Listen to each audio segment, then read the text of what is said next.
Hi viewers, நான் உங்கள் ஜோதி. படித்ததில் பிடித்த கதையை உங்களிடம் பகிர்ந்து கொள்கிறேன். கதை 21. தந்தை மகன். சிறுவனை அழைத்து கொண்டு அவனது தந்தை ஒரு காட்டிற்கு சென்றார்.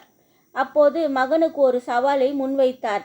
மகனே, இப்போது உனக்கு முன் ஒரு பெரிய சவால் உள்ளது. அதில் வெற்றி பெற்றால் நீ பெரிய வீரனாகி விடுவாய். இன்று இரவு முழுவதும் நீ தனியாக இந்த காட்டிலேயே இருக்க வேண்டும். உன் கண்கள் கட்டப்படும். ஆனாலும் நீ பயப்படக்கூடாது. வீட்டிற்கு ஓடி வந்துவிடவும் கூடாது என்றார்.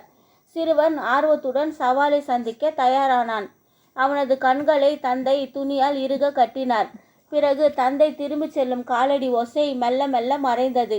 அதுவரை தந்தை அருகில் இருக்கிறார் என்ற தைரியத்தில் இருந்த அவனுக்கு தூரத்தில் ஆந்தை கத்துவதும் நரி ஊளையிடுவதும் நடுக்கத்தை கொடுத்தது. காட்டு விலங்குகள் வந்து தாக்கிவிடுமோ என்ற அச்சத்தில் அவனது இதய துடிப்பு வழக்கத்தை தாண்டி எகிரியது. மரங்கள் பேயாட்டம் ஆடின. மழை வேறு தூரத் தொடங்கியது. கடுங்குளிர் ஊசியாய் உடலை துளைத்தது.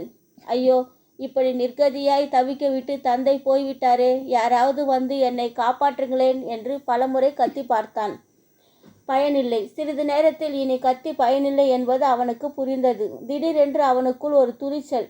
என்னதான் நடக்கும் பார்ப்போமே என்று சுற்றுப்புறத்தில் கேட்கும் ஓசைகளை ஆர்வத்துடன் கவனிக்க தொடங்கினான். இப்படியே இரவு கழிந்தது. விடியற் காலையில் கண்ணயர்ந்தான். சூரியன் உடம்பை சுட்ட போதுதான் கண்கட்டை திறந்து பார்த்தான்.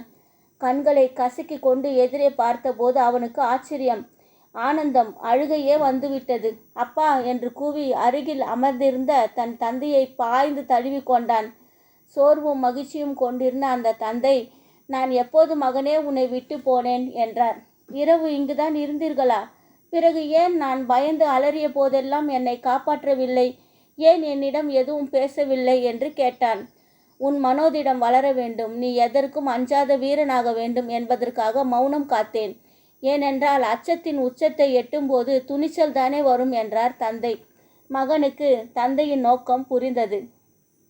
கடவுளும் அந்த தந்தையைப் போலத்தான் நம்மோடு இருக்கிறார்.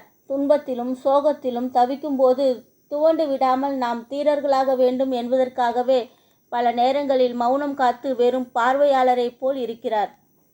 நன்றி.